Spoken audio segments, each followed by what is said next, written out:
Nå, beklager, det lige bliver sådan her. Optaget på telefonen. Jeg skal lige have fundet en screen recorder på min Mac.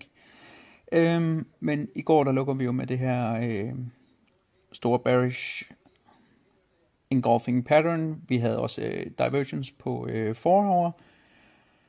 Og så tænkte jeg, sådan jo selvfølgelig traded en lille bitte smule op. Det synes jeg tit, vi ser. Og lige skal lukke noget af det. Og så i morges, der klokken 9, da vi åbner, der laver vi den her shooting star her. Og vi havde også et kæmpe 4 hour fair value gap under markedet.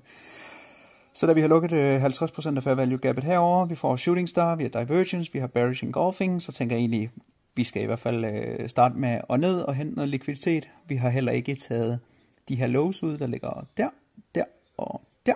Der har vi ikke været under på i morges, så jeg går egentlig ind lige under der, bups, og laver 75 point nede der.